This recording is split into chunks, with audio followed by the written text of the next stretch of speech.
Saddam Dental Clinic. Assalamualaikum warahmatullahi wabarakatuh. Klinika ilkaanii specialized Dr. Saddam akkuma yeroo hunda meeshaalee ammayyaa fi ogeessota ciccimoon hawaasa keenya tajaajiluun tarree dura irratti argaman ammallee fooyya'ina dabalataa waliin tajaajila bireessaa fi ilkaan gosa hundaa'uu dhaabuu dabalatee tajaajila wal'aansa ilkaanii waliigala qubsaa taheen isiniif jiru. Teessoon teenya dameen tokkoffaa Haramaayaa Baankii Hojii Gamtaa Fuullee Kilinika Dr. Alii Gubbaratti argamna. Kan lammaffaa ammaas Dirree Dhawaa Gamoo Birij Gubbaratti argamna. Kan sadaffaa ammaas Finfinnee Boolee Mikaa'el Hoteela Daarussalaam meetira 50 ol seenneetti argamna. Dr. Saddam. Assalamualaikum warahmatullahi wabarakatuh. Dursaan Arabiyaan Majlis Enda Farnicha na keessan bareechuu akkasuma miidheessuu ni barbaaddanii saaloonaa fi majlisa soofaa bifa bareedaadhaan dalagame akkasuma kwaalitii qabu yoomsan qofa siree jabduu koonfortii bareedaa qabdu akkasuma soofaalee babbareedaa kalara feetan bifa ammayyaawaa ta'een akkuma agartan kana yoomsan qofa ruumiilee istaandaardii biyya alaa taateen akkasuma kan turkirraa dhufeen kwaalitii bareedaadhaan akkasuma sitaaraalee babbareedduu nu biraan argattan. Iddoon teenyaas magaalaa Harar biraanchiin keenya kan duraa Sijaaltaraa fooqii Iseemaa giraawundii jalatti argamna. Kan lammadaa ammas Sijaaltaraa fooqii lammadaa gubbarratti argamna. Odeeffannoo dabalataa argachuudhaaf bilbila keenya kanaan nu qunnamuu ni dandeessan isiniin jenna.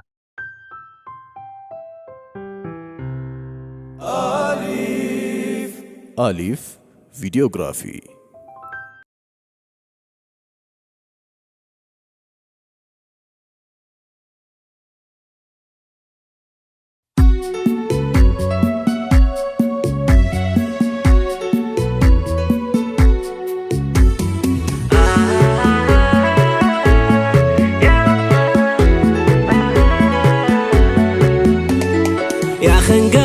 Kati gabrichi buriyamu kan sirra qabsifatan ifan khisan hindamu romni rahmata khiti gallayu muncamu loda khaznatiti sinirratu indumu ya Allah ya arja gari khandini fanni ya Allah arabu kunan cufa dan janni ya Allah dufeni gartasi fi rahmanatisi akani banni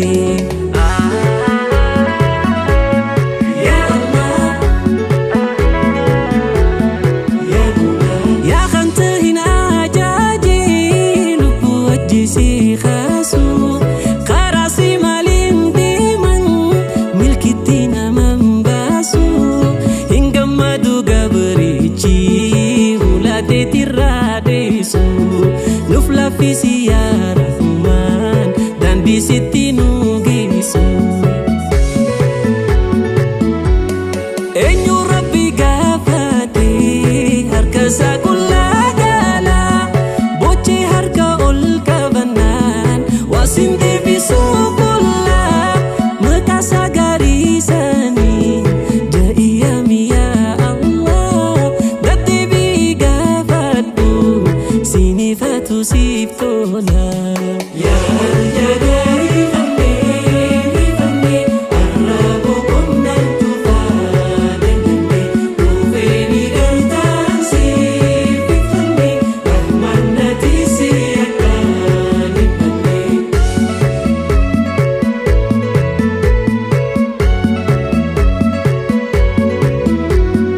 ibe khesa fi kubab kamaf lubunyati namni waan fayyadu lubbu sitti iyyate duris ilahi khusumatun nafdirmate duris ilahi khusumatun nafdirmate ya Allah ya arja gari khandini fanni ya Allah arabu kunan cufa dan janni ya Allah dufeni gartasi fi fanni rahmanatisi akani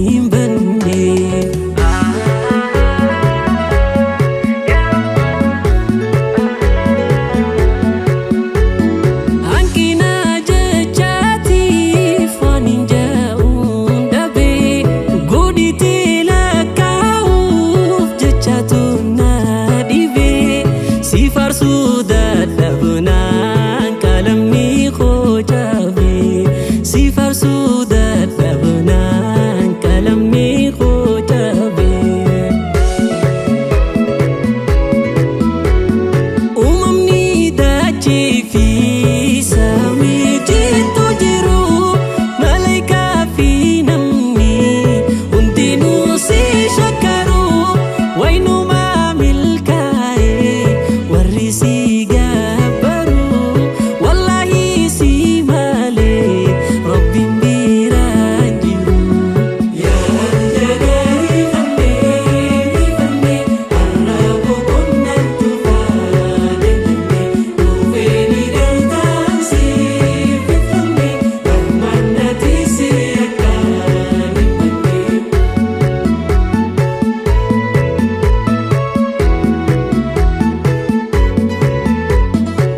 Afurriin baafadhu hundinuu galata osoo naaf taa'ee rahman siit xiqqaata qixxee dhuhonnaatiin si shakkaruu laata akkasittiin dhiiroo harkadhaa furmaata.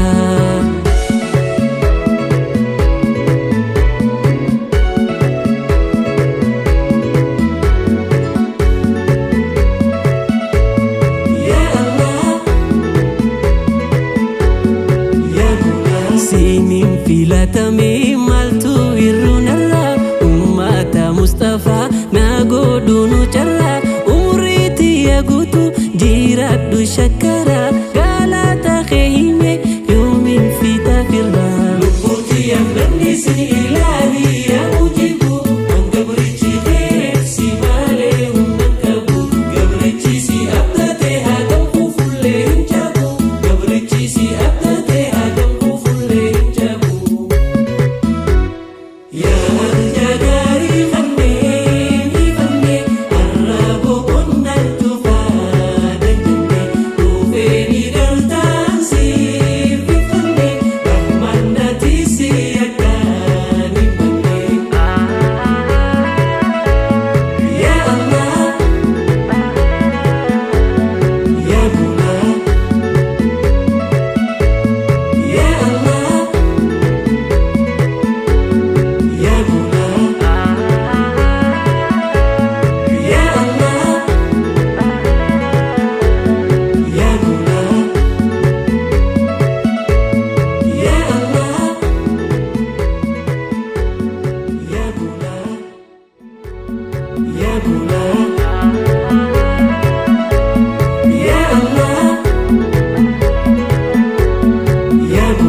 Dr. Saddam Dental Clinic.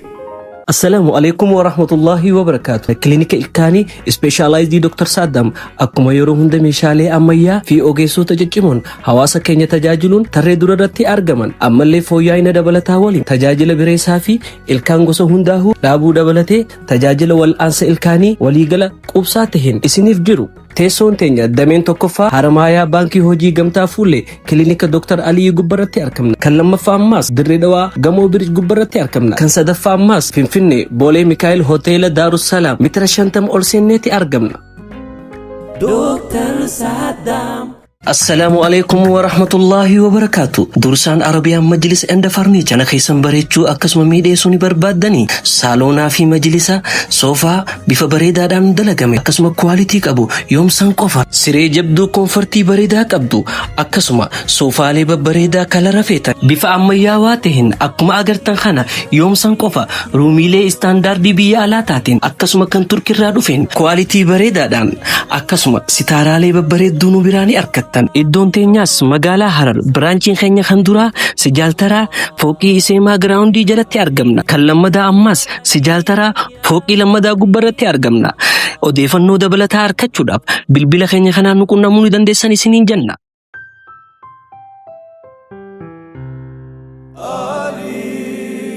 Alif Videography.